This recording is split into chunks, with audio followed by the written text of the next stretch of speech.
തവ കഥാമൃതം തപ്തജീവനം കവിഭിരീഡിതം കൽമഷാപഹം ശ്രവണമംഗളം ശ്രീമദാതതം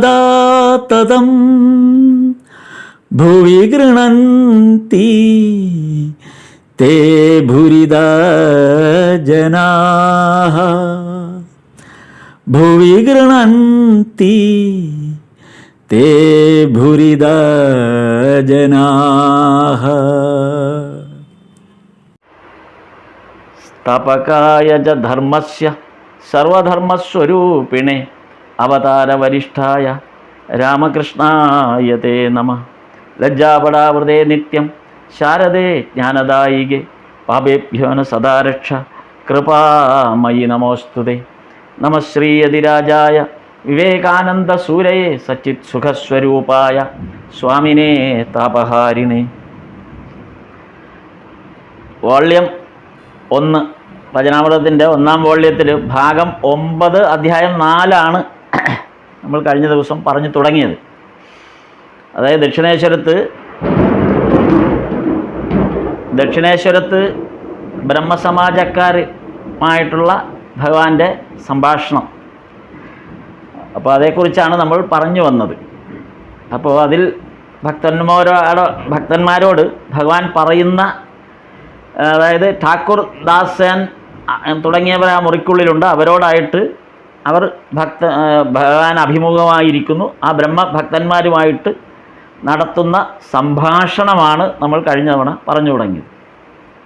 അതായത് അവരുടെ ഒരു സംശയം വരുന്നത് ഈശ്വര സാക്ഷാത്കാരത്തിൻ്റെ ഓരോരോ മാർഗങ്ങളെക്കുറിച്ച് അവരുടെ ചോദ്യങ്ങൾക്കാണ് ഭഗവാൻ ഉത്തരം നൽകുന്നത്. അപ്പോൾ ഈ നമ്മൾ കഴിഞ്ഞ തവണ പറഞ്ഞ കൂട്ടത്തിൽ ചൈതന്യ മഹാപ്രഭുവിൻ്റെ കാര്യമാണ് പറഞ്ഞിരുന്നത്. കാര്യം ഭഗവാന് തൊട്ട് മുമ്പുള്ള അവതാരം എന്നുള്ള നിലയിൽ ചൈതന്യ മഹാപ്രഭുവിൻ്റെ ആ അവതാരത്തിൻ്റെ ഒരു തുടർച്ചയാണ് ശ്രീരാമകൃഷ്ണദേവനിലേക്ക് എത്തുമ്പോൾ നമുക്ക് കാണാവുന്നത്. അത് ഈ ഭഗവാന്റെ സമയത്ത് തന്നെ ചൈതന്യ മഹാപ്രഭുവിനെക്കുറിച്ചുള്ള ഒരുപാട് പരാമർശങ്ങൾ ഭഗവാൻ തന്നെ നടത്തുന്നുണ്ട്. കൂടാതെ അതേക്കുറിച്ച് ഭഗവാൻ തന്നെ പറഞ്ഞിട്ടുമുണ്ട്. ചൈതന്യ മഹാപ്രഭുവിൻ്റെ കാലത്ത് ഉണ്ടായിരുന്ന പല പാർഷദന്മാരുമാണ് പിന്നീട് ഇപ്പോൾ തന്നോടൊപ്പം വന്നു ചേർന്നിരിക്കുന്നത് എന്ന് ഭഗവാൻ തന്നെ പറഞ്ഞിട്ടുണ്ട്. അതിൽ പലരെയും പേരെടുത്ത് പറഞ്ഞിട്ടുണ്ട്. ബൽറാം ബസുവിനെ പോലുള്ളവരെ പേരെടുത്ത് ആ ചൈതന്യ മഹാപ്രഭുവിൻ്റെ കാലത്തുണ്ടായിരുന്ന നാമസങ്കീർത്തന ഘോഷയാത്രയിൽ പങ്കെടുത്തവരായ അന്നത്തെ ആളുകൾ, അവർ പുനർജനിച്ച് വീണ്ടും ഭഗവാന്റെ ഈ അവതാരത്തിൻ്റെ സമയത്ത് ഒപ്പം വന്നവരാണ്. അപ്പം അങ്ങനെ വന്ന ഒരു വലിയ സമൂഹം ഭഗവാനോടൊപ്പം ഉണ്ട്. അന്നത്തെ ആ കൂട്ടത്തിൽപ്പെട്ടവർ തന്നെയാണ് ഇതിൻ്റെ കണ്ടിന്യൂസ് ആയിട്ട് വരുന്നത്. അപ്പം അതാണ് പറഞ്ഞത്.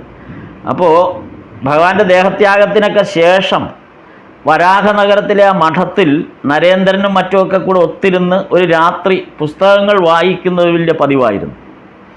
അപ്പോൾ ഒരു ദിവസം വായിച്ചത് ഈ ചൈതന്യ ചരിതമാണ്. അപ്പോൾ ചൈതന്യ ചരിതം വായിച്ചപ്പോൾ അത് അന്തേവാസികളിൽ ഒരാളാണ് അത് വായിച്ചത്, ബാക്കിയുള്ളവരെല്ലാം കേട്ടിരിക്കുകയാണ്. അപ്പോൾ ഈ വായിച്ച ആൾ എന്തുകൊണ്ടോ ഈ ചൈതന്യ ചരിതം വായിച്ചൊരു പ്രത്യേക ഭാഗം എത്തിയപ്പോൾ പരിഹാസം കലർന്ന ഒരു സ്വരത്തിലാണ് ആ അന്തേവാസി വായിച്ചത്. ഒരു പരിഹാസം ഉണ്ടായിരുന്നു ആ വായനയിൽ. പെട്ടെന്നാണ് നരേന്ദ്രന് ദേഷ്യം വന്നത്. നരേന്ദ്രൻ ആ പുസ്തകം തട്ടിപ്പറിച്ചിട്ട് പറഞ്ഞു, ഇങ്ങനെയാണ് നിങ്ങളെപ്പോലുള്ളവർ നല്ല കാര്യം ഇങ്ങനെ വായിച്ചാണ് അതിനെ കേടുവരുത്തുന്നത്. അത് നരേന്ദ്രൻ പറയാൻ കാരണം ഒരാൾ ഇൻ്റർപ്രറ്റ് ചെയ്യുന്നത് പോലെയല്ല, ഒരാളുടെ വായനയിൽ തന്നെ ആ വായനയിൽ കൂടെ തന്നെ നമുക്ക് അതിനെ മോശമായിട്ടും വായിക്കാം, നന്നായിട്ടും വായിക്കാം. കേൾവിക്കാരന് അതൊരു മോശം കാര്യമായിട്ട് തോന്നുന്ന തരത്തിലും ഒരേ കാര്യം തന്നെ വായിക്കാം. അപ്പം ഇവിടെ ഈ അന്തേവാസി വായിച്ചപ്പോൾ ആ ചൈതന്യ മഹാപ്രഭുവിൻ്റെ കാലത്തുണ്ടായിരുന്ന ഒരു സംഭവത്തെ വായിച്ചപ്പോൾ അത് ഒരു പരിഹാസത്തോടു കൂടി വായിക്കുമ്പോൾ കേൾവിക്കാരനെ സംബന്ധിച്ചിടത്തോളം അതിനകത്ത് അതൊരു മോശം കാര്യമായിട്ട് തോന്നലുണ്ടാക്കും. അതാണ് ഭഗവാൻ നരേന്ദ്രൻ പറഞ്ഞത്, നിങ്ങളെപ്പോലുള്ളവരാണ് ഈ നല്ല കാര്യങ്ങളെ ചീത്തയായിട്ട് അവതരിപ്പിക്കുന്നത് നിങ്ങളെപ്പോലുള്ളവരാണെന്ന്. ചൈതന്യൻ തൻ്റെ പ്രേമം സകലർക്കും, അതായത് എല്ലാ വിഭാഗത്തിൽപ്പെട്ടവർക്കും ചൈതന്യ മഹാപ്രഭു തൻ്റെ പ്രേമം വിതരണം ചെയ്ത കഥ നരേന്ദ്രൻ അവരോട് പറഞ്ഞു. ആ കഥ നരേന്ദ്രന് പറഞ്ഞു കൊടുത്തത് ശ്രീരാമകൃഷ്ണദേവനാണ് എന്നും നരേന്ദ്രൻ പറഞ്ഞു. എന്നിട്ട് പറഞ്ഞു, ശ്രീരാമകൃഷ്ണദേവൻ അതേ പ്രേമമാണ് തങ്ങൾക്കേവർക്കും ശ്രീരാമകൃഷ്ണദേവൻ തന്നത് എന്ന് ഭഗവാൻ നരേന്ദ്രൻ ആ സംഘത്തിൽ ഇരുന്ന് ആ ബാരാനഗറിലുണ്ടായിരുന്ന ആ കൂട്ടായ്മയിലിരുന്ന് വായിച്ചുകൊണ്ട് പറഞ്ഞു. അപ്പോൾ ഈ അധ്യായം 4 ആദ്യത്തെ 2 പാര കഴിഞ്ഞിട്ട് നമ്മൾ ആദ്യ പാര വായിച്ചിരുന്നു കഴിഞ്ഞ തവണ. 3-ാമത്തെ പാര ഒന്ന് നമുക്ക് ഇന്ന് വായിക്കാം. ആ അധ്യായം 4 അതിങ്ങനെയാണ് ആ 3-ാമത്തെ പാരഗ്രാഫ്. ഈശ്വര സാക്ഷാത്കാരത്തിന് ചില ലക്ഷണങ്ങളുണ്ട്. ആർക്ക് ഉള്ളിൽ അനുരാഗത്തിൻ്റെ ഐശ്വര്യപ്രകാശമുണ്ടാകുന്നുവോ അയാൾക്ക് ഈശ്വര ദർശനത്തിന് പിന്നെ അമാന്തമില്ല. അനുരാഗത്തിൻ്റെ ഐശ്വര്യം എന്നാൽ എന്താണ് അർത്ഥം? വിവേകം, വൈരാഗ്യം, ജീവദയ, സാധുസേവ, സാധുസംഗമം, ഈശ്വരൻ്റെ നാമഗുണ കീർത്തനം, സത്യകഥനം, ഇവയൊക്കെയാണ്. അതായത് അനുരാഗത്തിൻ്റെ ഐശ്വര്യം എന്നാൽ എന്താണ് അർത്ഥം എന്നുള്ളതിന് ഇവിടെ വിവരിച്ചിരിക്കുന്നത്, ഭഗവാനാണ് വിവരിക്കുന്നത്. വിവേകം, വൈരാഗ്യം, ജീവദയ, സാധുസേവ, സാധുസംഗമം, ഈശ്വരൻ്റെ നാമഗുണ കീർത്തനം, സത്യകഥനം, സത്യം പറയുക, ഇവയൊക്കെയാണ്. അനുരാഗത്തിൻ്റെ ഈ വക ലക്ഷണങ്ങൾ കണ്ടു കഴിഞ്ഞാൽ ഈശ്വര ദർശനത്തിന് പിന്നെ അമാന്തമില്ലെന്ന് തീർച്ചയാക്കാം. എങ്ങനെയാണ് അപ്പം ഈ ബ്രഹ്മഭക്തന്മാരുടെ ചോദ്യം ഇതായിരുന്നു, ഈശ്വര ദർശനത്തിനുള്ള എളുപ്പമാർഗം എന്താണ് എന്നുള്ളതാണ്, അല്ലെങ്കിൽ എങ്ങനെയാണ് അതിന് സാധ്യമാകുക എന്നാണ് ആ തുടക്കത്തിൽ ചോദിച്ചത്. അതിൻ്റെ ഒരു ഉത്തരമായിട്ടാണ് ഭഗവാൻ ഈ കാര്യം പറഞ്ഞത്. ഈ അവസ്ഥയിൽ വരുന്ന ഈ പറഞ്ഞ ഗുണഗണങ്ങളെല്ലാം ഒത്തുവന്നു, അങ്ങനെ ആ ഒരു ലൈനിൽ, ആ ഒരു അവസ്ഥയിൽ എത്തിച്ചേർന്നു എങ്കിൽ അതിൻ്റെ ആ ലക്ഷണങ്ങൾ വെച്ച് നമുക്ക് പറയാൻ പറ്റും ഈശ്വര ദർശനത്തിന് ഇനി അമാന്തമൊന്നുമില്ല, തീർച്ചയാണ് എന്ന്. അപ്പോൾ ഈശ്വര സാക്ഷാത്കാരത്തിലേക്ക് നാം ഓരോരുത്തരും അടുത്തു എന്ന് നമുക്ക് സ്വയം മനസ്സിലാക്കാൻ പറ്റും ഇതിലൂടെ. അത് നമുക്ക് സ്വയം ഈ ഭഗവാൻ പറഞ്ഞ ഈ പാരാമീറ്റർ, ഈ ഓരോ ഇതെടുത്താൽ അതൊരു പാരാമീറ്ററായിട്ട് നമുക്ക് കാണാം. ഈ ഓരോ പാരാമീറ്ററും നമ്മൾ സ്വയം പരിശോധിക്കുക. നമ്മിൽ വിവേകമുണ്ടായോ, നമ്മിൽ വൈരാഗ്യമുണ്ടായോ, നമ്മൾ ജീവദയ ഉണ്ടായോ, നമ്മിൽ സാധുസേവ ഉണ്ടായോ, നമ്മൾ സാധു സംഗമം നടത്തുന്നുണ്ടോ, ഈശ്വരൻ്റെ നാമഗുണ കീർത്തനം നമ്മൾ ചെയ്യുന്നുണ്ടോ, നമ്മൾ സത്യം പറയുന്നുണ്ടോ, സത്യം മാത്രമാണോ പറയുന്നത്? ഇതാണ് ഒരു പാരാമീറ്റർ. ഈ പാരാമീറ്റർ അനുസരിച്ചാണ് നമ്മുടെ കാര്യങ്ങൾ എങ്കിൽ ഈശ്വര സാക്ഷാത്കാരത്തിലേക്ക് നാം ഓരോരുത്തരും അടുത്തു എന്ന് നമുക്ക് സ്വയം മനസ്സിലാക്കാം. അതാണ് അതിനകത്ത് പറയുന്നത്. കലിയുഗത്തിൽ അത് നമ്മുടെ വീട്ടിലിരുന്ന് തന്നെ നമ്മുടെ സൗകര്യങ്ങൾ ഉപയോഗിച്ച്, ഇത് വചനാമൃതത്തിലുള്ളതല്ല ഇനി ഞാൻ പറയുന്നത്, ഞാൻ അതിൻ്റെ ഇൻ്റർപ്രിട്ടേഷനിലേക്കാണ്, വചനാമൃതത്തിൽ പറയുന്നതല്ല ഇനി പറയുന്നത്. അതായത് കലിയുഗത്തിൽ നമ്മുടെ വീട്ടിലിരുന്ന് തന്നെ നമ്മുടെ സൗകര്യങ്ങൾ ഉപയോഗിച്ച് നമുക്കത് സാധ്യമാക്കാനുള്ള എല്ലാം ഭഗവാൻ ഒരുക്കിയിട്ടുണ്ട്. ഈശ്വരാധീനം കൊണ്ട് നമ്മുടെ ഈ സത്സംഗം തന്നെ അതിനൊരു ഉദാഹരണമാണ്. നമുക്ക് പുറത്ത് ഭയങ്കര മഴ, ഇടിവെട്ട്, കറണ്ട് ഒക്കെ പോയി, ഇത്രയും പ്രതികൂല സാഹചര്യത്തിലും പല ഭാഗങ്ങളിലിരിക്കുന്ന നമുക്ക് ഈശ്വര കഥ പരസ്പരം പങ്കുവെക്കാൻ കഴിയുന്നു എന്നാണ് പറയുന്നത്.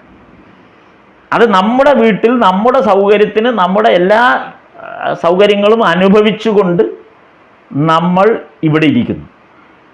പല ഭാഗത്തിരിക്കുന്നവർ, നമുക്കൊന്നും ബുദ്ധിമുട്ടി മഴയത്ത് കഷ്ടപ്പെട്ട എല്ലാവർക്കും കൂടെ ഒരു ഹാളിലേക്കോ ഒരു സ്ഥലത്തേക്കോ വരേണ്ട ആവശ്യം പോലുമില്ല.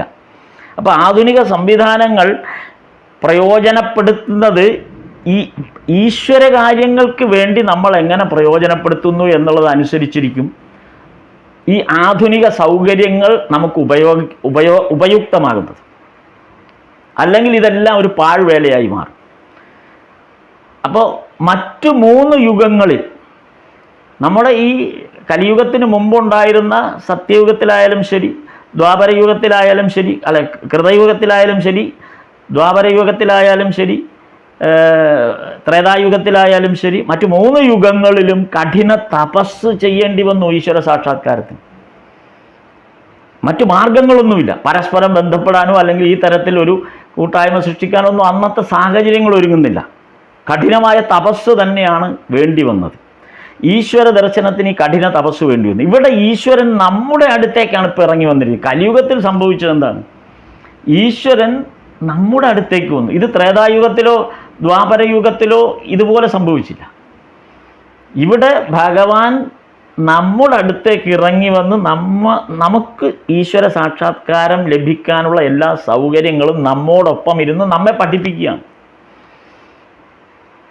അതാണ് ഈ കലിയുഗത്തിലുണ്ടായ ഏറ്റവും വലിയൊരു പ്രയോജനം.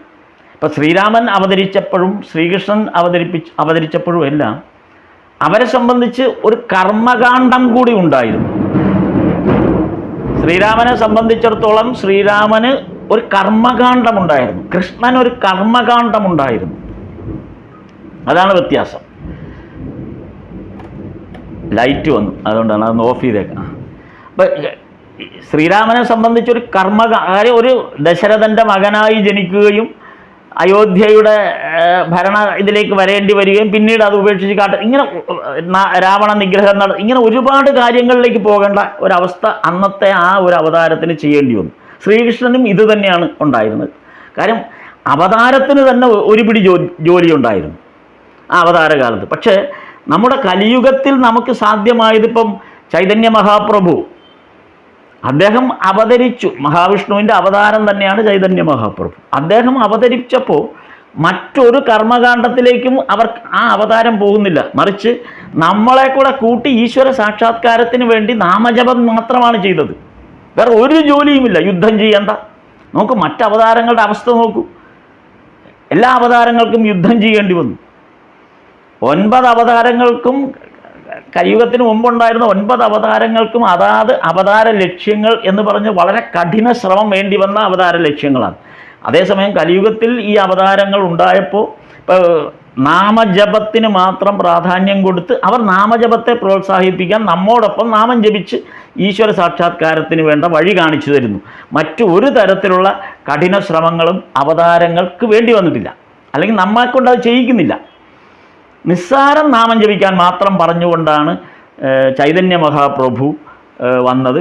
ശ്രീരാമകൃഷ്ണദേവനും അത് തന്നെയാണ് തുടർന്ന്. നാമം ജപിക്കൂ, നാമം ജപിക്കൂ, ഇതാണ് പറഞ്ഞത്. എല്ലാവരും കൂടെ ഒന്നിച്ചിരിക്കുന്നു, നാമം ജപിക്കുന്നു, അല്ലെങ്കിൽ ഈശ്വര കാര്യങ്ങൾ പങ്കുവെക്കുന്നു, സത്സംഗം നടത്തുന്നു. അതാണ് ആനന്ദോത്സവം പോലുള്ള ഉത്സവങ്ങൾ നടത്തുന്നു. ശ്രീരാമകൃഷ്ണദേവൻ ചെയ്യുന്ന അതാണ്. എത്ര മനോഹരമായ കോൺസെപ്റ്റാണ്, എത്ര സുഖകരവും സന്തോഷകരവുമായ ഒരു അവതാര ലക്ഷ്യമാണത്. അതേസമയം മറ്റത് കുരുക്ഷേത്ര യുദ്ധം, രാമരാവണ യുദ്ധം, എന്തെല്ലാം പെടാപ്പാടുകളാണ് ആ അവതാരങ്ങൾക്ക് നേരിടേണ്ടി വന്നത്, അല്ലെങ്കിൽ ചെയ്യേണ്ടി വന്നത്.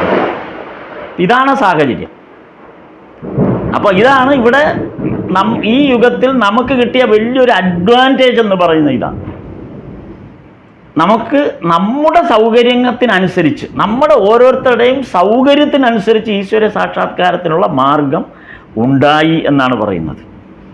അതിന് വളരെ രസകരമായൊരു ഉദാഹരണം ശ്രീരാമകൃഷ്ണദേവൻ പറയുന്നുണ്ട്. ഈ ഈശ്വര സാക്ഷാത്കാരത്തിൻ്റെ ഒരു കാര്യം പറഞ്ഞപ്പോൾ വളരെ രസകരമായിട്ടൊരു ഉദാഹരണം ഈ അധ്യായം 4-ൽ 4-ാമത്തെ പാരഗ്രാഫിൽ ശ്രീരാമകൃഷ്ണദേവൻ പറയുന്നത്, അത് ഞാൻ ആ പാരഗ്രാഫ് വായിക്കാം. ഈശ്വര സാക്ഷാത്കാരത്തിൻ്റെ കാര്യം വളരെ രസകരമായിട്ടാണ് ഭഗവാൻ അവതരിപ്പിച്ചത്. എങ്ങനെയാണത്? ഒരു വേലക്കാരൻ്റെ വീട്ടിലെ ഏർപ്പാടുകൾ കണ്ടാൽ യജമാനൻ അവിടെ കാണാൻ ചെല്ലാൻ നിശ്ചയിച്ചിട്ടുണ്ടോ എന്ന് വ്യക്തമായിട്ടറിയാം. അതാണ്, ഒരു വീട്ടിൽ ചെല്ലുമ്പോൾ വേലക്കാരൻ വീട്ടിൽ ചെയ്യുന്ന കാര്യങ്ങൾ.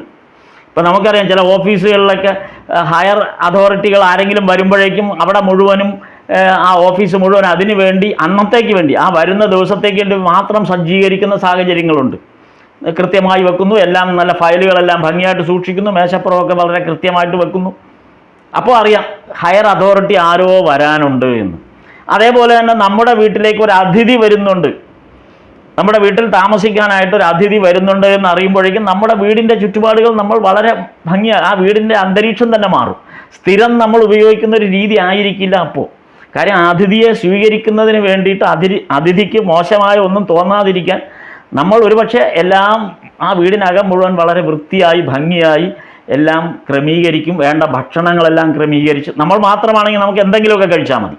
ഇതല്ല, ആ അതിഥിക്ക് ഇഷ്ടപ്പെട്ട ഭക്ഷണം ഏതാണ് വന്ന് കൊടുക്കാൻ വേണ്ടി അതൊക്കെ സജ്ജീകരിക്കുന്ന അങ്ങനെ ഒരു വലിയ തയ്യാറെടുപ്പ് നടക്കും. അപ്പോൾ ഈ തയ്യാറെടുപ്പ് കാണുമ്പോൾ നമുക്ക് മനസ്സിലാവും ഏതോ പ്രധാനപ്പെട്ട വ്യക്തി അവിടെ വരുന്നുണ്ട് എന്ന് മനസ്സിലാക്കാം എന്ന് ആണ് ശ്രീരാമകൃഷ്ണദേവൻ പറയുകയാണ്. അതാണ് ഉദാഹരണമായി പറഞ്ഞത്. ഒരു വേലക്കാരൻ ആ വീട്ടിലെ ഏർപ്പാടുകൾ കണ്ടാൽ യജമാനൻ അവിടെ കാണാൻ ചെല്ലാൻ നിശ്ചയിച്ചിട്ടുണ്ടോ എന്ന് വ്യക്തമായിട്ടറിയാം. ആദ്യം തന്നെ ചുറ്റുമുള്ള കാടുപടലൊക്കെ വെട്ടി നീക്കും. കാര്യം ശ്രീരാമകൃഷ്ണദേവൻ പറഞ്ഞ ഇവിടുത്തെ ഉദാഹരണം എന്ന് വെച്ചാൽ വലിയ ജമീന്ദാരന്മാരുടെ ഉദാഹരണമാണ് പറയുന്നത്. അന്ന് അങ്ങനെയാണ്. ഈ ജമീന്ദാരന്മാരൊന്നും എല്ലായ്പ്പോഴും അവരുടെ പ്രധാന മന്ദിരങ്ങളിലൊക്കെ ഒന്നും ചിലപ്പോൾ കാണില്ല. അവരൊക്കെ വേറെ എവിടെയെങ്കിലും ആയിരിക്കും താമസിക്കുക. അപ്പോൾ അവരൊക്കെ വളരെ അപൂർവമായിട്ട് ഇവിടെ വരും, ഈ വീട്ടിലേക്ക് വരും. അവരുടെ ആ ബംഗ്ലാവിലേക്ക് വരുമ്പോൾ അതൊരു വേലക്കാരനെ ഏൽപ്പിച്ച് കാണും. അപ്പോൾ ജമീന്ദാർ വരുന്നു എന്ന് അറിഞ്ഞ ഉടൻ തന്നെ അപ്പോഴായിരിക്കും ആദ്യമായിട്ട് അയാൾ ആ കാടും പടലമൊക്കെ വെട്ടുന്നത്. അതുവരെ കാട് പിടിച്ച് കിടക്കുകയായിരിക്കും ചുറ്റുപാട്. അപ്പോൾ കാടും പടലൊക്കെ വെട്ടി നീക്കും. പിന്നെ പുകയും വലയുമൊക്കെ അടിച്ചു കളയും. ആ കെട്ടിടത്തിലെ വാറാമ്പലയെല്ലാം എടുത്തങ്ങ് കളയും. പിന്നെ മുറിയും മുറ്റവും എല്ലാം അടിച്ചു തളിച്ച് ശുദ്ധമാക്കും.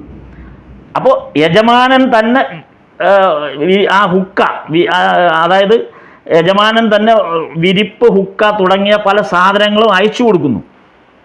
അപ്പം ഈ യജമാനൻ കുറെ ജോലി ഇതിനകത്ത് ചെയ്യുന്നുണ്ട്.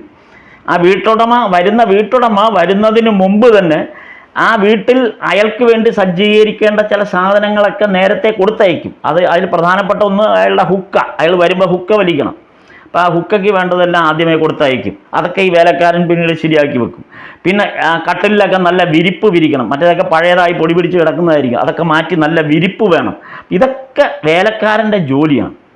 ഇതൊക്കെ വരുന്നത് കാണുമ്പോൾ ഒരാൾ അവിടെ ഇതെല്ലാം നടത്തിയിരിക്കുന്ന ഒരു വീട്ടിലേക്ക് നമ്മൾ ചെന്നാൽ, അല്ലെങ്കിൽ ആരെങ്കിലും ഒരാൾ ചെന്ന് നോക്കുമ്പോൾ മനസ്സിലാവും യജമാനൻ ഇന്ന് വരുന്നുണ്ട്, അതാണ് ഇവിടെ ഈ ഇത്രയും ഒരുക്കങ്ങൾ നടത്തിയത് എന്ന് കാണുന്നവർക്ക് മനസ്സിലാവും. ഇതാണ്. അപ്പോൾ ഇത് ഈശ്വരൻ്റെ കാര്യത്തിലും ഇത് തന്നെയാണ് ഭഗവാൻ പറഞ്ഞ ഉദാഹരണം. ഇത് ഈശ്വര കാര്യത്തിൽ പറയുന്ന ഈശ്വരനാണ് ഇവിടെ യജമാനൻ. അപ്പം ഈശ്വരൻ നമ്മുടെ വീട്ടിൽ വരുന്നു എങ്കിൽ, അങ്ങനെ നമ്മൾ വിശ്വസിക്കുന്നുവെങ്കിൽ, നമ്മുടെ വീടിൻ്റെ ഉൾവശം, നമ്മുടെ വീടിൻ്റെ ചുറ്റുപാടുകൾ, നമ്മുടെ പരിസരം എല്ലാം തന്നെ ഈശ്വരനെ സ്വീകരിക്കാൻ വേണ്ടി ഒരുങ്ങിയിരിക്കുന്ന പോലെ ആയിരിക്കും. അതാണ് അതിൻ്റെ വ്യത്യാസം. ഇപ്പോൾ നമ്മൾ സാധാരണ നമ്മുടെ ക്ഷേത്രങ്ങളിലെ പറ വരുന്ന സന്ദർഭങ്ങളിൽ നമ്മൾ സ്ഥിരം ചെയ്യുന്നൊരു കാര്യമാണ് പറ വരുമ്പോൾ.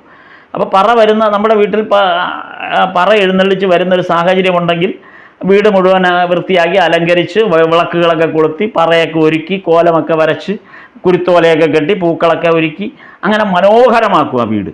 കാര്യം ഭഗവാൻ എഴുന്നള്ളി വരുന്നതായിട്ട് ഉള്ള ആ ഒരു സങ്കല്പത്തെ നമ്മൾ യാഥാർത്ഥ്യമായിട്ട് ഈശ്വരൻ നമ്മുടെ അടുത്തേക്ക് നമ്മുടെ വീട്ടിൽ അന്ന് വരികയാണ് പറയെടുക്കാൻ. അപ്പോൾ ഇതാണ് നമ്മൾ ഇതുപോലെ തന്നെയാണ് ഒരു വീടിനെ നമ്മൾ ഈശ്വരൻ വരുന്നു എന്ന് നമുക്ക് പൂർണ്ണ ബോധ്യമുണ്ടെങ്കിൽ നമ്മുടെ വീടിൻ്റെ അന്തരീക്ഷം നമ്മൾ അതുപോലെ നിലനിർത്തും.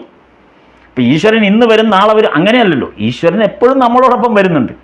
അപ്പം ഈശ്വരൻ നമ്മോടൊപ്പം ഉണ്ട് എന്ന് നമുക്ക് പൂർണ്ണ ബോധ്യമുണ്ടെങ്കിൽ നമ്മളുടെ വീടിൻ്റെ പരിസരവും വീടും എങ്ങനെയാണ് നമ്മൾ സൂക്ഷിക്കുക എന്നുള്ളതാണ് നമ്മൾ പരിശോധിക്കേണ്ടത്. ഇതാണ് ഭഗവാൻ പറഞ്ഞ ആ ഒരു ഉദാഹരണം. അങ്ങനെ ആ ഒരു ഈശ്വരൻ്റെ പ്രത്യക്ഷ ആഗമനത്തിന് വേണ്ടി നമ്മുടെ വീട് നമ്മൾ ഒരുക്കുന്നുണ്ട്. അങ്ങനെ ഒരുക്കുന്നുണ്ടോ എന്നാണ് ചോദ്യം. അതാണ് നമ്മൾ ഒരു ഗൃഹസ്ഥാശ്രമിയുടെ സാധനയുടെ ഒരു ഭാഗമാണിത്. അങ്ങനെ ഒരു ഒരുക്കൽ നമ്മുടെ വീട്ടിൽ എപ്പോഴും കാണുന്നുണ്ടോ? അതോ നമുക്ക് ആ സങ്കല്പത്തിൽ വിശ്വാസമില്ലാത്തതാണ്? നമ്മൾ ഈ പറച്ചിലും പ്രകടനങ്ങളൊക്കെ ഉള്ളൂ. പക്ഷേ ഈശ്വരൻ എന്നും നമ്മുടെ വീട്ടിൽ വരുന്നുണ്ട് എന്ന തോന്നൽ നമുക്ക് ഉണ്ട് എന്ന് നമുക്ക് എത്രമാത്രം ഉറപ്പിച്ച് വിശ്വസിക്കാൻ പറ്റും? അതുപോലെ ശ്രീരാമകൃഷ്ണദേവൻ്റെ വരവിന് വേണ്ടി കാത്തിരിക്കുന്നതും ഈ ഈ ഒരു കാര്യം പറയുമ്പോഴാണ് പഴയ ഒരു നമ്മൾ പറഞ്ഞ കഥയാണെങ്കിലും അതൊന്ന് അതിൻ്റെ ഒരു അന്തസത്ത ഞാനൊന്ന് സൂചിപ്പിക്കാം. ശ്രീരാമകൃഷ്ണദേവൻ വീട്ടിലേക്ക് വരുന്നു എന്ന് വളരെ പ്രത്യക്ഷമായിട്ട് ഉറച്ച് ആ കാര്യത്തിൽ ഉറച്ച് വിശ്വസിക്കുകയും, അതായത് ഭഗവാന്റെ ദേഹത്യാഗത്തിന് ശേഷമുള്ള കാര്യമാണ് ഞാനീ പറയുന്നത്. ഭഗവാന്റെ ദേഹത്യാഗത്തിന് മഹാസമാധിക്ക് ശേഷം ഭഗവാൻ തൻ്റെ അടുത്തേക്ക് വരുന്നുണ്ട്. നിശ്ചിത സമയത്ത് ഭഗവാൻ ശ്രീരാമകൃഷ്ണദേവൻ തൻ്റെ അടുത്തേക്ക്, തൻ്റെ വീട്ടിലേക്ക് വരുന്നുണ്ട് എന്ന് പൂർണ്ണമായി വിശ്വസിച്ച് അതിനുവേണ്ടി വീട്ടിൽ ഒരുക്കങ്ങൾ നടത്തിയ 3 പേരുടെ കഥയാണ് ഇത്. നമ്മൾ പറഞ്ഞതാണ് ആ 3 പേരെക്കുറിച്ച്. ഒന്ന് ഹസ്ര, മറ്റൊന്ന് രസിക്, പിന്നൊന്ന് ബൽറാം ബസു. ഈ 3 പേരും ഒരുക്കങ്ങൾ നടത്തിയതിനെ പറ്റി പറയുന്നുണ്ട്. ഭഗവാൻ വരുന്നതിന് വേണ്ടി അവർ നടത്തിയ ഒരുക്കങ്ങൾ, എന്തൊക്കെ ഒരുക്കങ്ങളാണ് അവർ ചെയ്തതെന്ന് നോക്കാം. ഇതുപോലെ യജമാനനായ ഈശ്വരനെ സ്വീകരിക്കാൻ നമ്മൾ എന്താണ് നമ്മുടെ ചുറ്റുപാടും ചെയ്തത്? സാധാരണ സംഭവിക്കുന്നത് നമ്മുടെ ഈശ്വരീയമായ ചുറ്റുപാടുകൾ പൂർണ്ണമായും നഷ്ടമാവുകയാണ് ചെയ്യുന്നത് പലപ്പോഴും. അപ്പോൾ ഈശ്വരൻ വരുന്നു എന്നുള്ള സങ്കല്പമുണ്ടെങ്കിൽ എങ്ങനെയായിരിക്കും നമ്മൾ ആ ചുറ്റുപാടുകളെ ക്രമീകരിക്കുക? അതാണ് പ്രധാനം. അപ്പോൾ അതാണ് ഇതിനകത്ത് പ്രധാനമായിട്ട് സംഭവിക്കുന്നത്. പക്ഷെ സാധാരണഗതിയിൽ എന്താണ് നമ്മൾക്ക് സംഭവിക്കാറുള്ളത്? എന്താണ് ഈ ഈശ്വരീയമായ ചുറ്റുപാടുകൾ ക്രമീകരിക്കുന്ന സന്ദർഭത്തിൽ നമ്മുടെ ജീവിതത്തിൽ സാധാരണ പൊതുവെ കണ്ടുവരുന്നത് എന്താണ് എന്ന് വെച്ചാൽ, ഞാനൊരു ചെറിയ കഥ പറയാം. അതൊരു യഥാർത്ഥ കഥയാണ്, സംഭവിച്ച കഥയാണ്. ഒരു ചിത്രകാരൻ, വളരെ എനിക്ക് പരിചയമുള്ള ഒരു ചിത്രകാരൻ, അയാൾ വിവാഹിതനായിരുന്നില്ല. ഇപ്പോൾ സർക്കാർ സ്കൂളിലെ ഡ്രോയിങ് അധ്യാപകനായിരുന്നു. സ്വന്തം സഹോദരന് വേണ്ടി സഹോദരൻ്റെ കുടുംബത്തോടൊപ്പമാണ് ഈ ചിത്രകാരൻ താമസിച്ചിരുന്നത്. ചിത്രകാരൻ വിവാഹിതനല്ലാത്തതുകൊണ്ട് സഹോദരനോടൊപ്പമാണ് താമസിച്ചിരുന്നത്. സഹോദരൻ്റെ വീടാണെങ്കിൽ വാടക വീടാണ്. സഹോദരൻ സാമ്പത്തികമായി ഒരുപാട് ക്ലേശങ്ങൾ നേരിടേണ്ടി വന്ന ഒരു സാഹചര്യത്തിൽ ഈ ചിത്രകാരൻ ചെയ്ത പണി, അദ്ദേഹത്തിൻ്റെ ജോലിയിൽ നിന്ന് സ്വയം വിരമിച്ചു. അദ്ദേഹം ഒരു ഗവൺമെൻറ് സ്കൂളിലെ അധ്യാപകനായിരുന്നു. അദ്ദേഹം സ്വയം വിരമിച്ചു. ഈ സ്വയം വിരമിക്കുമ്പോൾ ഉള്ളൊരു ഗുണം, ഈ വോളണ്ടറി റിട്ടയർമെൻ്റ് എന്ന് പറയുന്ന പോലെ, അത് സ്വയം വിരമിക്കുമ്പോൾ കുറച്ചധികം തുക പെട്ടെന്ന് നമുക്ക് കിട്ടും. കാര്യം ഈ അനുജനെ സഹായിക്കാൻ വേണ്ടിയാണ്, ഈ തുക കിട്ടാൻ വേണ്ടിയാണ് അയാൾ സ്വയം ജോലി രാജിവെച്ചത്. അയാൾക്കാണെങ്കിൽ കുടുംബമൊന്നും ഇല്ലാത്തതുകൊണ്ട് മറ്റ് പ്രാരാബ്ധമൊന്നുമില്ല. അപ്പോൾ ഈ പണം അനുജന് കിട്ടിയാൽ അനുജൻ്റെ കുടുംബത്തിന് ഗുണകരമാവുമല്ലോ, അനുജനും മക്കൾക്കും ഒക്കെ ഗുണകരമാകണമെങ്കിൽ ആകട്ടെ, എന്തായാലും അവരാണ് തന്നെയും പോറ്റി വളർത്തുന്നത്. അതുകൊണ്ട് അവർക്കൊരു ഗുണമുണ്ടാകാൻ വേണ്ടി ഈ ചിത്രകാരൻ തൻ്റെ ജോലി വോളണ്ടറി റിട്ടയർമെൻ്റ് എടുത്തു. ഈ ചിത്രകാരൻ്റെ ഒരു പ്രത്യേകത എന്ന് വെച്ചാൽ, ചിത്രകാരൻ ധാരാളം ഈശ്വരീയമായ ചിത്രങ്ങൾ വരയ്ക്കുന്ന ഒരാളായിരുന്നു. ധാരാളം ഈശ്വരൻ്റെ ചിത്രങ്ങൾ വരയ്ക്കും. പലതരത്തിലുള്ള ഈശ്വരീയ രൂപങ്ങൾ വരയ്ക്കുന്നൊരു ചിത്രകാരനാണ്. ഇയാളുടെ ഒരു വലിയ ഗതികേട് എന്തെന്ന് വെച്ചാൽ, ഈ വരച്ചു വച്ചിരിക്കുന്ന ഇതുപോലുള്ള ഈശ്വരീയ രൂപങ്ങളൊന്നും ആരും വാങ്ങാൻ വരാറില്ല. ഈ വരച്ചു വെക്കൽ മാത്രമേ ഉള്ളൂ, ആർക്കും വേണ്ട. ആളുകൾക്ക് ഈശ്വരീയ ചിത്രങ്ങളോടൊന്നും താല്പര്യമില്ല. ആളുകൾക്ക് മറ്റ് തരത്തിലുള്ള വീട് അലങ്കരിക്കുന്നതിന് വേറെ കാര്യങ്ങളൊക്കെയാണ് ആളുകൾ. ഇയാൾ ധരിച്ചു വച്ചിരിക്കുന്നത് ഈ വീട് അലങ്കരിക്കാനാണ്. പുതിയ വീടൊക്കെ വരുമ്പോൾ ആളുകൾ വീട് അലങ്കരിക്കുന്നതിന് വേണ്ടി ഈ നല്ല ഈശ്വരീയ ചിത്രങ്ങൾ തേടി വരും എന്നാണ് ഈ ചിത്രകാരൻ വിചാരിച്ചത്.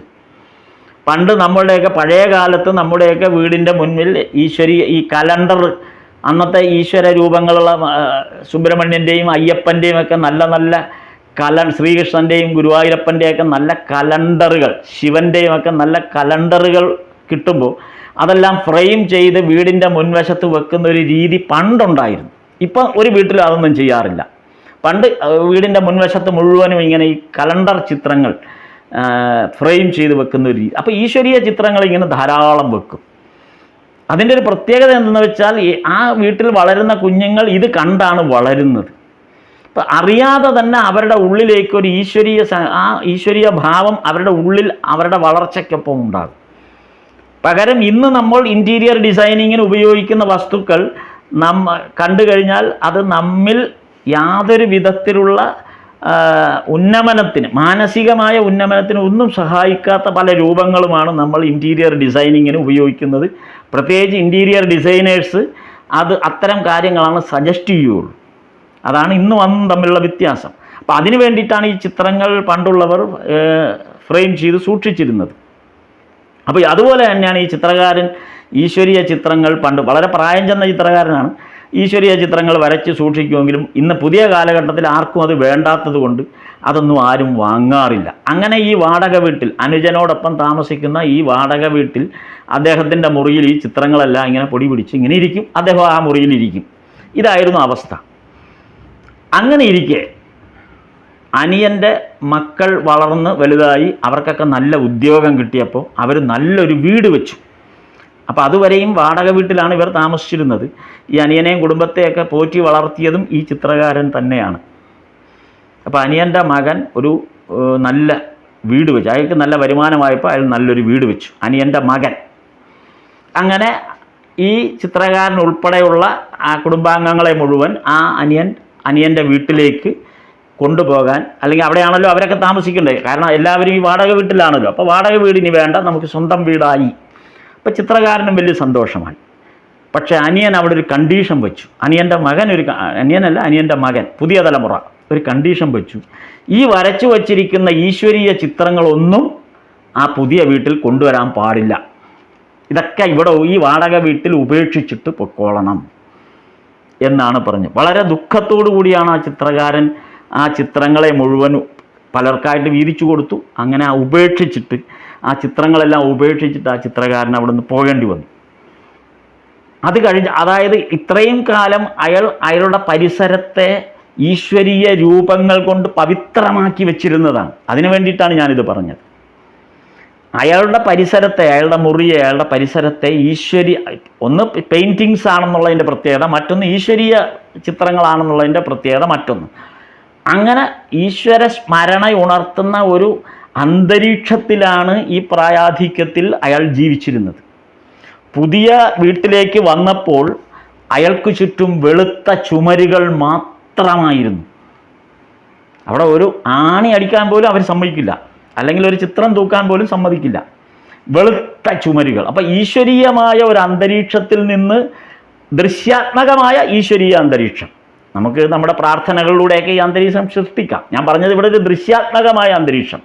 ആ ദൃശ്യാത്മകമായ ഈശ്വരീയ അന്തരീക്ഷത്തിൽ നിന്ന് ഈ ചിത്രകാരന് മാറി താമസിക്കേണ്ടി വന്നപ്പോൾ അയാൾ 4 വശവും വെളുത്ത ചുമരുകൾ മാത്രമുള്ള ഒരു മുറിയിലായിപ്പോയി.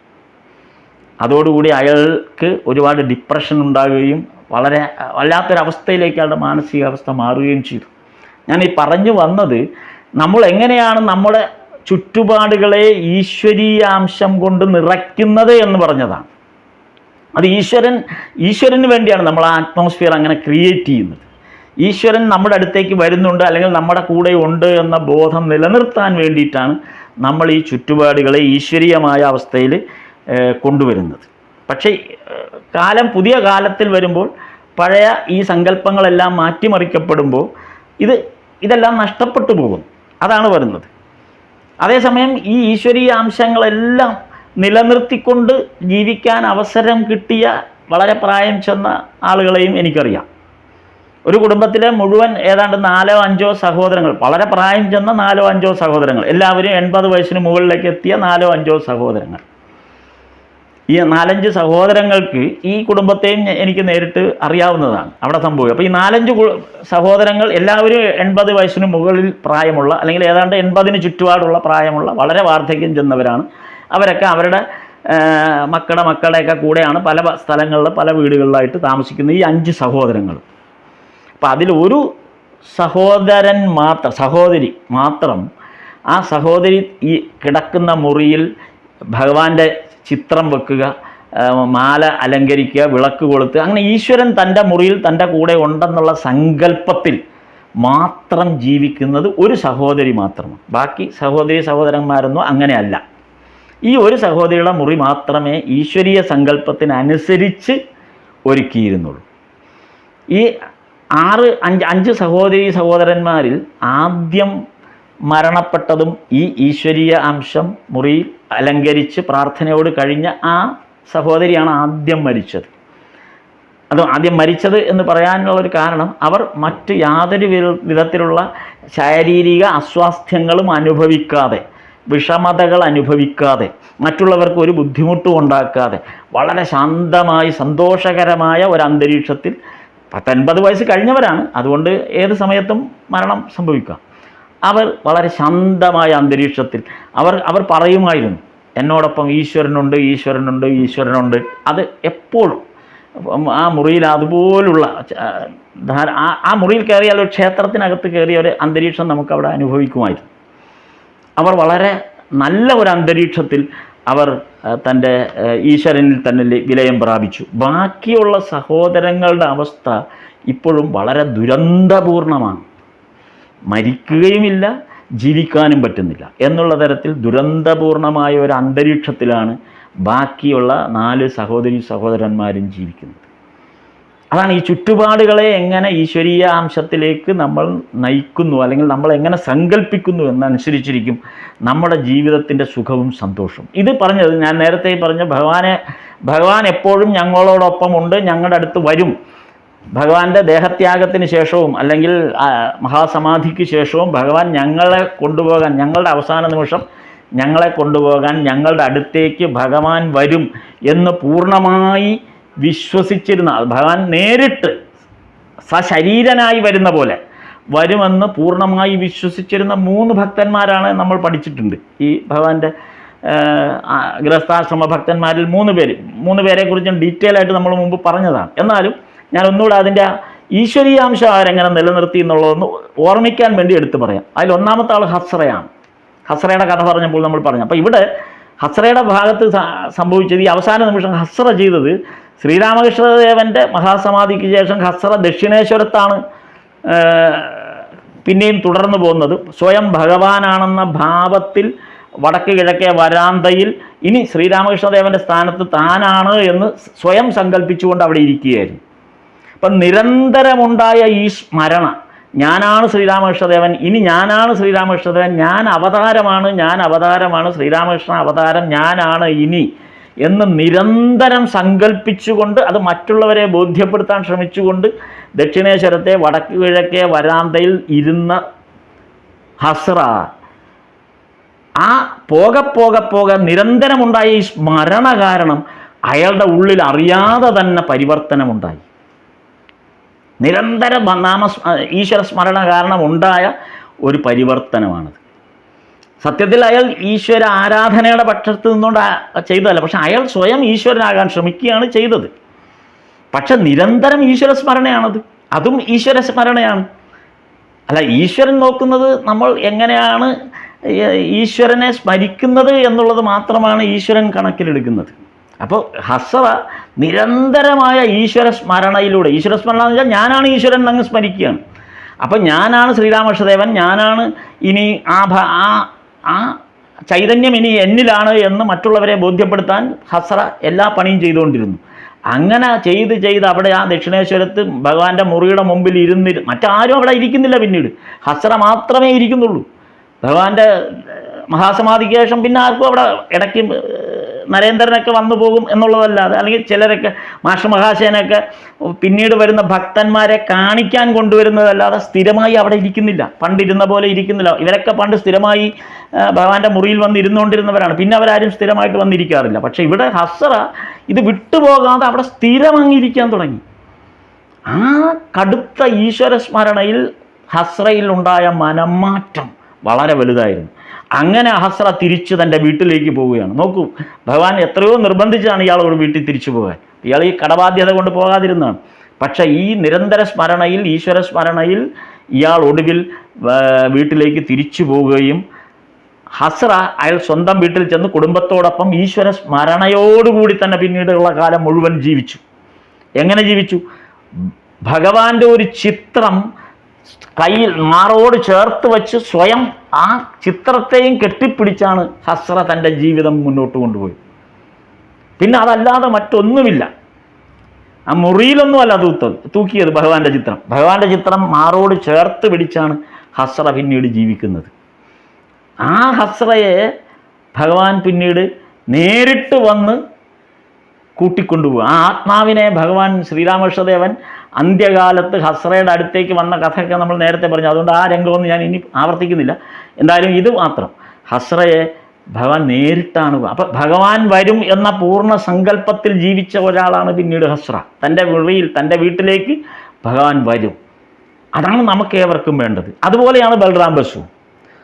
സ്വാമിജിയോട് ബൽറാം ബസു പറഞ്ഞ, ഭഗവാന്റെ മഹാസമാധിക്ക് ശേഷം സ്വാമി വിവേകാനന്ദനോട് ബൽറാം ബസു പറഞ്ഞത്, നമ്മൾ രണ്ടുപേരും ഭഗവാന്റെ സമീപമായിരുന്നു ഇത്രയും കാലം, എന്നാൽ നിങ്ങൾ സന്യാസിയായി, നിങ്ങൾക്ക് സന്യാസിയാവാൻ കഴിഞ്ഞു. പക്ഷെ ഞാനോ ആ പഴയ അവസ്ഥയിൽ തന്നെയാണ് ഇപ്പോഴും നിൽക്കുന്നത്. ഭഗവാനെ എന്ന് ഞാൻ ആദ്യമായി കണ്ടോ ആ അവസ്ഥയിൽ നിന്ന് ഒരടി പോലും ഞാൻ മുന്നോട്ട് ചലിച്ചില്ല.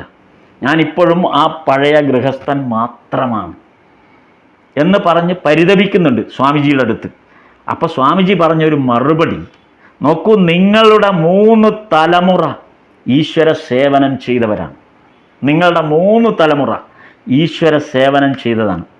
അതിന് ഫലമില്ലാതെ വരുമോ? ആ 3 തലമുറ ഈശ്വര സേവനം ചെയ്തതുകൊണ്ടാണ് ശ്രീരാമകൃഷ്ണദേവനെ സേവിക്കാൻ നിങ്ങൾക്ക് കഴിഞ്ഞത്. നിങ്ങളുടെ 3 തലമുറ ഈശ്വര സേവ നടത്തിയത് കൊണ്ടാണ് ശ്രീരാമകൃഷ്ണദേവനെ സേവിക്കാൻ നിങ്ങൾക്ക് അവസരമുണ്ടായത്. അതും കുടുംബസഹിതം. നിങ്ങൾ മാത്രമല്ല, നിങ്ങൾ കുടുംബസഹിതം നിങ്ങൾക്ക് ഈ ശ്രീരാമകൃഷ്ണദേവനെ സേവിക്കാൻ കഴിഞ്ഞു. അതായത് അങ്ങനെ ഒരു അവസരം കിട്ടണമെങ്കിൽ തപസ്സനുഷ്ഠിക്കേണ്ടതാണ്. ഒരു ഈശ്വര സാന്നിധ്യത്തിൽ ഈശ്വര സേവയ്ക്കായി കഴിയണമെങ്കിൽ കഠിനമായ തപസ് ആവശ്യമാണ്. ബാക്കിയുള്ളവർക്കെല്ലാം എല്ലാം ഉപേക്ഷിക്കേണ്ടി വന്നു. നരേന്ദ്രൻ ഉൾപ്പെടെയുള്ള എല്ലാവർക്കും എല്ലാം ഉപേക്ഷിക്കേണ്ടി വന്നു ഭഗവാന്റെ അടുത്തെത്താൻ. ബൽറാം ബസുവിന് അത് വേണ്ടി വന്നില്ല. അദ്ദേഹത്തിൻ്റെ എല്ലാ കുടുംബാംഗങ്ങളോടും ഒപ്പം അദ്ദേഹത്തിന് ഈശ്വര സാക്ഷാത്കാരത്തിന് അവസരം ഭഗവാൻ ഒരുക്കി കൊടുത്തു. ഇത്രയും പോരെ എന്ന് ചോദിച്ചു. അപ്പോഴാണ് ബൽറാം ബസുവിന് ആ റിയലൈസേഷൻ ഉണ്ടായത്. ശരിയാണല്ലോ അതൊന്നും. ബൽറാം ബസുവിൻ്റെ വീട് ഏത് സമയവും ഭഗവാനെ സ്വീകരിക്കാനായിരുന്നു. ഭഗവാൻ ഉണ്ടായിരുന്ന കാലത്ത്, ഭഗവാൻ സശരീരനായി ഉണ്ടായിരുന്ന കാലത്ത് എല്ലാം ഭഗവാൻ ഏത് നിമിഷവും ബൽറാം ബസുവിൻ്റെ കൽക്കട്ടയിലുള്ള വീട്ടിലേക്ക് ഏത് നിമിഷവും കടന്നു വരുമെന്നറിയാം. അതുകൊണ്ട് എല്ലാ ദിവസവും ഭഗവാനെ സ്വീകരിക്കാനായിട്ട് ആ വീട് ഒരുങ്ങിയിരിക്കുകയായിരുന്നു. ഭഗവാൻ എപ്പോഴാണ് വരികയാണെന്ന് പറയാൻ പറ്റില്ല. മുൻകൂട്ട് കത്തെഴുതിയിട്ടൊന്നുമല്ലോ. ഭഗവാൻ ദക്ഷിണേശ്വരത്തിരിക്കുമ്പോൾ പെട്ടെന്നാണ് തോന്നുന്നത് എനിക്ക് കൽക്കട്ടയ്ക്ക് പോകണം, ബൽറാമിൻ്റെ വീട്ടിൽ പോകണം എന്ന് തോന്നുകയാണെങ്കിൽ അങ്ങ് പോവുകയാണ്. അങ്ങനെ ഏത് നിമിഷവും ഭഗവാൻ വരികയാണെങ്കിൽ സ്വീകരിക്കാൻ സദാ തയ്യാറായിരുന്ന ഒരു വീടാണ് ബൽറാം ബസുവിൻ്റേത്. മുഴുവൻ സമയവും 365 ദിവസവും ഭഗവാന് വേണ്ടി കാത്തിരുന്നൊരു വീട്. അതാണ് ബൽറാം ബസുവിനെയും അവസാനം ഭഗവാൻ നേരിട്ട് വന്ന് ആ ആത്മാവിനെ സ്വീകരിച്ച് ആ കഥയും നമ്മൾ മുമ്പ് പറഞ്ഞിട്ടുണ്ട്. അത് ഞാൻ വിവരിക്കുന്നില്ല. നോക്കൂ, അതുകൊണ്ടാണ്, അങ്ങനെയുള്ളൊരു വീടായതുകൊണ്ടാണ് ശാരദാദേവി അവിടെ താമസിച്ചത്. അല്ലാതെ ശാരദാദേവി മറ്റ് ഇടങ്ങളിലൊന്നും അങ്ങനെ പോയി മറ്റാരുടെയും കൂടെ പോയി താമസിച്ചിട്ടൊന്നുമില്ല. ശാരദാദേവി അങ്ങനെ ഒരു ഗൃഹസ്ഥാശ്രമിയുടെ കൂടെ താമസിച്ചിട്ടുണ്ടെങ്കിൽ അത് ബൽറാം ബസുവിൻ്റെ കൂടെയാണ്. ആ ബൽറാം മന്ദിരത്തിലാണ് ശാരദാദേവിയും താമസിച്ചത്. അപ്പോൾ ഇതാണ് ആ നമ്മുടെ വീടിനെ എങ്ങനെ നമ്മൾ ഒരുക്കി നിർത്തുന്നു എന്നുള്ളതിൻ്റെ ചില ഉദാഹരണങ്ങൾ. അതുപോലെയാണ് റസിക്ക്. ഈ പറഞ്ഞ ഈ 3 പേരുടെയും ഘടന 3ആണ്. ബൽറാം ബസു അതിസമ്പന്നനായതുകൊണ്ട് ആ വീട് ആ നിലയിൽ നിലനിർത്താനുള്ള എല്ലാ സൗഭാഗ്യങ്ങളും ബൽറാം ബസുവിനുണ്ടായിരുന്നു. എന്നാൽ റസിക്കിൻ്റെ അവസ്ഥ അതല്ല. അയാൾ നമുക്കറിയാം, റസിക്കിൻ്റെ കഥ പറഞ്ഞപ്പോൾ അത് വിശദമായി. അദ്ദേഹം വളരെ താഴ്ന്ന നിലയിൽപ്പെട്ട ഒരാളാണ്. അദ്ദേഹത്തിൻ്റെ കുടിലെന്ന് പറയുന്നത് ചാളയാണ്. ഒരു ഏറുമാടം പോലത്തെ ഒരു ചാള എന്നൊക്കെ പറയുന്ന ഒരു വല്ലാത്തൊരവസ്ഥയിലുള്ളൊരു കെട്ടിടമല്ല, ഒരു കമ്പും കോലും ഒക്കെ ഷീറ്റും ഒക്കെ വെച്ച് കെട്ടിയ പനയോല കൊണ്ട് മെടഞ്ഞ ഒരു എന്താ പറയുക, ഒരു അങ്ങനെ ഒന്നും സങ്കല്പിക്കാൻ പറ്റില്ല അങ്ങനെ ഒരു വീടിനെക്കുറിച്ച്. വീടൊന്നുമല്ല, ഒരു ചാർത്ത് എന്നൊക്കെ പറയാം. അങ്ങനെയുള്ളിടത്താണ് അയാൾ. അവസാനം നിന്റെ അവസാന നിമിഷം ഞാൻ നിന്റെ അടുത്ത് വരും എന്ന് ശ്രീരാമകൃഷ്ണദേവൻ അദ്ദേഹത്തിന് വാക്ക് കൊടുത്തിരുന്നു. റസിക്കിന് നല്ല വീടില്ല, അപ്പോൾ ഭഗവാൻ വരുമെന്നുള്ള വാക്കാണ്. അപ്പോൾ എന്ത് ചെയ്തു? റസിക്ക് ചെയ്തത് ഭഗവാനെ സ്വീകരിക്കാൻ തൻ്റെ വീടിന് ശക്തിയില്ല, അത്ര മോശം അവസ്ഥയാണ്. എന്നിട്ടും ആ റസിക്ക് ചെയ്തത് ആ വീടിൻ്റെ മുമ്പിലുള്ള മുറ്റത്തൊരു മനോഹരമായ തുളസിത്തറയുണ്ടാക്കി, തുളസി നട്ടു പിടിപ്പിച്ച്. തുളസി ഏറ്റവും പവിത്രമാണല്ലോ, ഭഗവാനെ സ്വീകരിക്കാൻ ഇതിൽ പരം ഒരു വലിയ പവിത്രമായൊരു അന്തരീക്ഷം വേറെ വരാനില്ല. അപ്പം നല്ലൊരു തുളസിത്തറയാണ് റസിക്കുണ്ടാക്കിയത്. എന്നിട്ട് ആ തുളസിത്തറയുടെ ആ മുറ്റത്ത് ഉള്ള തുളസിത്തറയുടെ അടുത്തിരുന്നാണ് ഭഗവാനെ നാമം ജപിച്ചുകൊണ്ടിരുന്നത്. അന്ത്യകാലത്ത് ഈ തുളസിത്തറയുടെ അടുത്ത് കൊണ്ട് കിടത്താനാണ് റസിക്ക് തൻ്റെ ഭാര്യയോടും മക്കളോടും പറഞ്ഞത്. അങ്ങനെയാണ് ഭഗവാനെ സ്വീകരിക്കാനുള്ള, ഭഗവാൻ വരും എന്ന പൂർണ്ണ വിശ്വാസമുള്ള റസിക്ക് ചെയ്തത്. അതാണ് ഭഗവാനെ സ്വീകരിക്കാൻ അദ്ദേഹത്തിൻ്റെ വീട് അദ്ദേഹം ഒരുക്കിയത്. അങ്ങനെയാണ് അത് ഭഗവാൻ വാക്ക് പാലിച്ചുകൊണ്ട് ആ റസിക്കിനെയും ആ ആത്മാവിനെ സ്വീകരിക്കാനും ശ്രീരാമകൃഷ്ണദേവൻ നേരിട്ട് വന്ന കഥ നമ്മൾ റസിക്കിൻ്റെ കഥ പറഞ്ഞതാണ്. അതുകൊണ്ട് അതും ഞാൻ ആവർത്തിക്കുന്നില്ല. നോക്കിയ ഇവർ ഈ 3 പേരും എങ്ങനെയാണ് തങ്ങളുടെ ഗൃഹാന്തരീക്ഷം ഭഗവാൻ വരുന്നതിന് വേണ്ടി, ഭഗവാൻ ഏത് സമയത്തും തൻ്റെ വീട്ടിലേക്ക് വരും എന്നുള്ള വിശ്വാസത്തോടുകൂടി ആ വീടിൻ്റെ അന്തരീക്ഷത്തെ ഒരുക്കിയത് അവരവരുടെ ആ കഴിവിനും ചുറ്റുപാടിനും അനുസരിച്ച് അവരെങ്ങനെ ഒരുക്കി എന്നുള്ളതിൻ്റെ ഉദാഹരണങ്ങളാണ്. നമുക്ക് വേണ്ടി വചനാമൃതം എഴുതിയ മാസ്റ്റർ മഹാശയൻ്റെ ജീവിതത്തിലും ഇത് തന്നെയാണ് സംഭവിച്ചത്. മാസ്റ്റർ മഹാശയൻ 3 മാസം മുമ്പ് തന്നെ ഒരുക്കങ്ങൾ ആരംഭിച്ചു. തൻ്റെ ഈ ജീവിതം അവസാനിക്കാൻ പോകുന്നു എന്നുള്ള ആ ഒരു തോന്നലുണ്ടല്ലോ, ഏതായാലും ഇനി അധികകാലമില്ല എന്നൊക്കെ തോന്നുന്ന ആ സന്ദർഭത്തിൽ 3 മാസം മുമ്പ് വരെ അദ്ദേഹം 3 മാസം മുമ്പ് മുതൽ ആരംഭിച്ചു. ഗുരുപ്രസാദ് ചൗധരി ലൈനിലാണ് ഠാക്കൂർ ബാടി ഉള്ളത്, ഇയാളുടെ മാസ്റ്റർ മഹാശയൻ്റെ വീടുള്ളത്. ഗുരുപ്രസാദ് ചൗധരി ലൈനിലുള്ള ഠാക്കൂർ ബാടി. അവിടെ സ്വയം ഭക്ഷണം പാകം ചെയ്ത്, അതായത് നിവേദ്യം വെച്ച് അത് സ്വന്തമായി പാകം ചെയ്ത് ആ രീതിയിലാണ് അദ്ദേഹം അവിടെ താമസിച്ച് ഈ കഥാമൃതത്തിൻ്റെ വചനാമൃതത്തിൻ്റെ 5ാം ഭാഗം തൻ്റെ ജീവൻ വെടിയുന്നതിന് മുമ്പ് എഴുതി തീർക്കണം. അത്രയും ധൃതിയോടുകൂടി തൻ്റെ കാലം ഇത് അവസാനിക്കാൻ തുടങ്ങുന്നു എന്നുള്ള ബോധ്യത്തോടുകൂടി ആ സമയം തീരുന്നതിന് മുമ്പ് വചനാമൃതം കഥാമൃതം എഴുതി തീരാൻ വേണ്ടി അതിൻ്റെ 5ാം വോള്യം എഴുതുന്ന തിരക്കിലായിരുന്നു. രാവിലെ മുതൽ ധ്യാനാവസ്ഥയിലിരിക്കും, ചിലപ്പോൾ പാട്ടുപാടും, സ്ഥിരമായി ഇരിക്കാറുള്ള ഒരു ഇരിപ്പിടത്തിലിരുന്ന് ഭഗവാനെ വണങ്ങും. അങ്ങനെ മുഴുവൻ തയ്യാറെടുപ്പിലാണ്. വരുന്ന ഭക്തന്മാരെ കൊണ്ട് ഗാനങ്ങൾ പാടിക്കും. അവസാന ദിവസം അടുത്തപ്പോഴേക്കും നാദിയയിൽ നിന്നുള്ള ചൈതന്യദേവൻ്റെ സ്തുതിഗീതങ്ങൾ പാടുന്നവർ, നാദിയ ഡിസ്ട്രിക്റ്റിൽ ചൈതന്യദേവൻ്റെ ഇപ്പോഴും അവിടെ ഉണ്ടല്ലോ നാദിയ, നമ്മുടെ ചൈതന്യദേവൻ്റെ ആ ഒരു ചൈതന്യ മഹാപ്രഭുവിൻ്റെ പിൻഗാമി ഭക്തരായിട്ടുള്ള ആളുകൾ ഹരേ രാമ ഹരേ കൃഷ്ണ പ്രസ്ഥാനവുമായി വരുന്നവർ അവിടെ ഭഗവാന്റെ ഗാനങ്ങൾ ആലപിക്കുന്നവരുണ്ട്. അവരെ വിളിച്ചു വരുത്തി അവരെ കൊണ്ട് ഗീതങ്ങൾ പാടിപ്പിച്ചുകൊണ്ടിരുന്നു.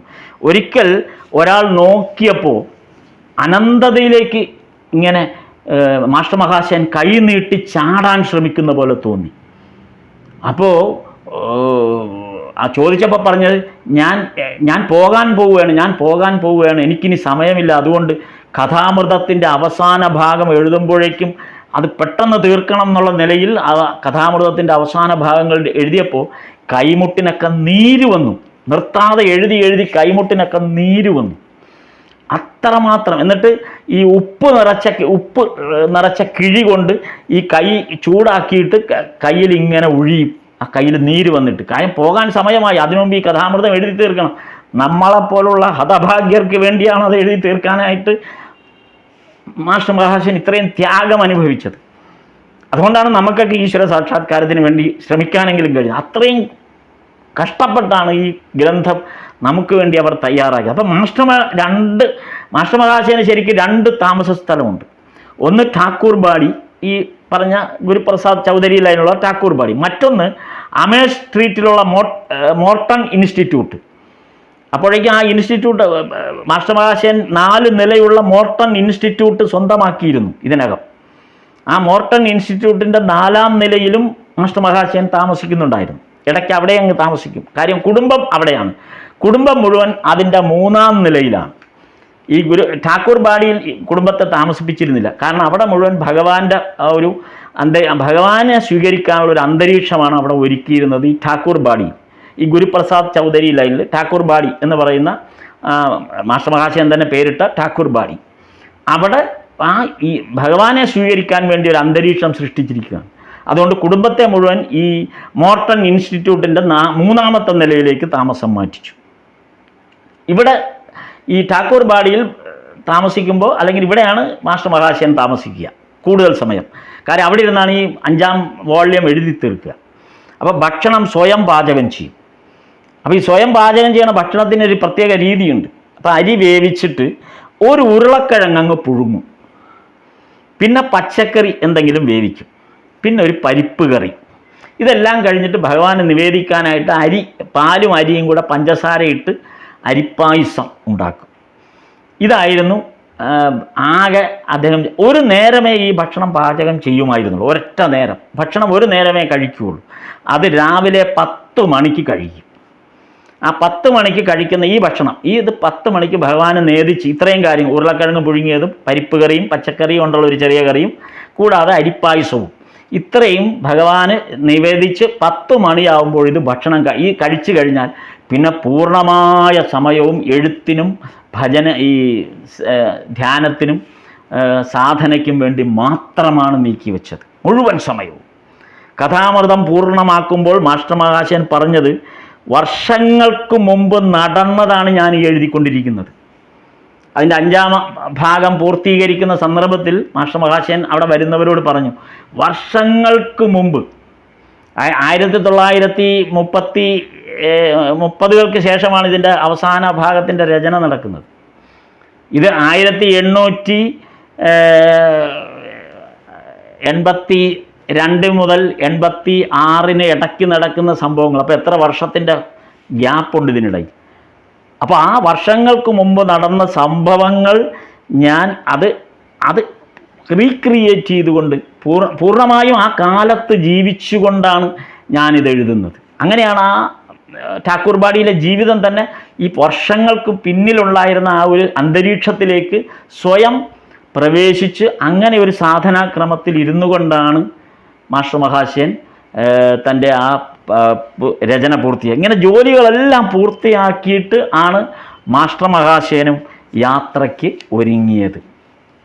നോക്കൂ, ഓരോരുത്തരും അവരവരുടെ ആ അന്തരീക്ഷത്തിൽ എങ്ങനെയാണ് ഈശ്വരീയമായ ഒരു അന്തരീക്ഷം സൃഷ്ടിച്ചുകൊണ്ട് ഈശ്വരനെ കാത്തിരുന്നത് എന്നുള്ളതിൻ്റെ വലിയൊരു ഉദാഹരണമാണ്. ഇതൊക്കെ നമുക്കും വളരെ മനസ്സ് വെച്ചാൽ നമുക്കും ഇതെല്ലാം സാധ്യമാകുന്നതാണ്. നമ്മുടെ അന്തരീക്ഷത്തെ, നമ്മുടെ ഗൃഹാന്തരീക്ഷത്തെ ഈശ്വരനെ സ്വീകരിക്കാൻ നമ്മളാൽ കഴിയുന്ന തരത്തിൽ എങ്ങനെ നമുക്കത് ഒരുക്കുക. അതുകൊണ്ടാണ് റസിക്കിൻ്റെയും ഓരോരുത്തരുടെ ഉദാഹരണം അതാണ് പറഞ്ഞത്. ഇപ്പോൾ ഹസ്രയ്ക്ക് മറ്റൊന്നും ചെയ്യാനില്ല, ആ ചിത്രം മാറോട് ചേർത്തിരിക്കാനേ പറ്റൂ. റസിക്കിന് വേറെ ഒന്നും ചെയ്യാൻ പറ്റില്ല, ഒരു തുളസിത്തറ വീടിന് പുറത്തുള്ള മുറ്റത്തുണ്ടാക്കാനേ പറ്റൂ. ബലറാം ബസുവിന് മാത്രമാണ് ഒരു വലിയ അന്തരീക്ഷം സൃഷ്ടിക്കാൻ, അല്ലെങ്കിൽ ഭഗവാനെ സ്വീകരിക്കാനുള്ള വലിയൊരു കൊട്ടാര സദൃശമായൊരു ഗ്രഹം അദ്ദേഹത്തിന് മാത്രമേ ഉണ്ടായിരുന്നുള്ളൂ. മാസ്റ്റർ മഹാശയനെ സംബന്ധിച്ച് വലിയൊരു 4 നില വലിയ ഒരു മോഡേൺ ബിൽഡിംഗ് ഉണ്ടായിരുന്നെങ്കിൽ പോലും ഈ ഠാക്കൂർ ബാടിയിലെ ആ കൊച്ചു വീട്ടിൽ, ആ ഇടുങ്ങിയ ഗലിയിൽ അവസാനമുള്ള ആ കൊച്ചു വീട്ടിൽ 3 നിലയാണ് അതെങ്കിലും വളരെ താരതമ്യേന ചുരുങ്ങിയ ഒരു വീട്. ആ വീട്ടിലെ ആ അന്തരീക്ഷത്തിലിരുന്ന് ഈശ്വരൻ വരുന്നതിന് വേണ്ടിയാണ് അവർ കാത്തിരുന്നത്. ഈശ്വരനെ പ്രതീക്ഷിച്ചിരിക്കുകയാണ്. അവർക്കറിയാം ഈശ്വരൻ വരും എന്ന്. ആ ഒരു ഉറച്ച വിശ്വാസത്തിൻ്റെ പുറത്താണ് അവർ അവരുടെ ജീവിതത്തെ സാക്ഷാത്കരിച്ചത്. അതുകൊണ്ടാണ് ഈശ്വരൻ അവരുടെ അടുത്ത് വന്നത്. അങ്ങനെ തന്നെയാണ് നമ്മൾ ഓരോരുത്തരുടെയും ജീവിതത്തെ സംബന്ധിച്ച് നമ്മുടെ അന്തരീക്ഷത്തെ എങ്ങനെ ഈശ്വരോന്മുഖമായി നമുക്ക് റീക്രിയേറ്റ് ചെയ്യാം, അല്ലെങ്കിൽ സൃഷ്ടിച്ചെടുക്കാം നമ്മുടെ സാഹചര്യങ്ങൾക്കനുസരിച്ച്. അതാണ് പ്രത്യേകം ഇത് പറയുന്നത്. നമ്മുടെ സാഹചര്യങ്ങൾക്കനുസരിച്ച് പല തടസ്സങ്ങളും നമുക്ക് നമ്മുടെ ജീവിതത്തിൽ പല തരത്തിലുണ്ടാകാം. നമ്മൾ ഒറ്റയ്ക്കെടുക്കുന്ന തീരുമാനങ്ങളൊന്നും നടക്കണമെന്ന് നിർബന്ധമൊന്നുമില്ല. പക്ഷെ ആ ഉള്ള സാഹചര്യത്തെ എങ്ങനെ ഈശ്വരീയമായ അവസ്ഥയിലേക്ക് ആക്കാം, അങ്ങനെ എത്തുന്നതിനെക്കുറിച്ചാണ് നമ്മളിപ്പോൾ ഇത് പറഞ്ഞു വരാൻ കാരണം. ഈ 4-ാം അധ്യായത്തിൽ ഈ വേലക്കാരൻ വീട്ട് ഒരുക്കുന്ന ഏർപ്പാട് പറഞ്ഞപ്പോൾ ഞാൻ ഇത്രയും ഭാഗങ്ങൾ പറഞ്ഞു എന്ന് മാത്രം. എങ്ങനെയാണ് യജമാനൻ വരുന്നതിന് വേണ്ടി വേലക്കാരൻ വീടൊരുക്കുന്നത്. ആ വേലക്കാരൻ്റെ വീടൊരുക്കൽ കാണുമ്പോൾ മനസ്സിലാവും യജമാനൻ വരാനായി എന്ന്. അതാണ് ഈ ഭക്തന്മാരുടെ, ഗൃഹസ്ഥാശ്രമ ഭക്തന്മാരെല്ലാം ആ വേലക്കാരൻ ചെയ്തതാണ് അവരുടെ വീടുകളിൽ ചെയ്തത്. അതുപോലെ നമുക്ക് ഈശ്വരന് വേണ്ടി നമ്മുടെ അന്തരീക്ഷത്തെ ഒരുക്കുക എന്നുള്ളതാണ് ഏറ്റവും പരമപ്രധാനം. അതിന് നമുക്ക് കഴിയുമ്പോൾ നമ്മൾ സ്വാഭാവികമായും നമ്മൾ ഈശ്വര സാക്ഷാത്കാരത്തിലേക്ക് എത്തിച്ചേരും. അതിന് ഭഗവാൻ നമ്മളെ സഹായിക്കും എന്നുള്ളത് 100% നമുക്ക് വിശ്വസിക്കാം. സ്ഥാപകായ ച ധർമ്മസ്യ സർവധർമ്മസ്വരൂപിണേ അവതാരവരിഷ്ഠായ രാമകൃഷ്ണായ തേ നമഃ.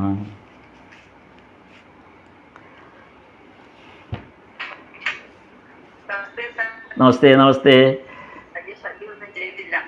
ഇല്ല, ഒരു ശല്യം ചെയ്ത് ഞാൻ പേടിച്ചു പോയി. കാര്യം നെറ്റില്ല, എന്തെല്ലാം പ്രോബ്ലമാണെന്ന് വെളിയിൽ. അയ്യോ, ഭഗവാന്റെ കഥ പറയുന്നതുകൊണ്ട് മാറി നിന്നു.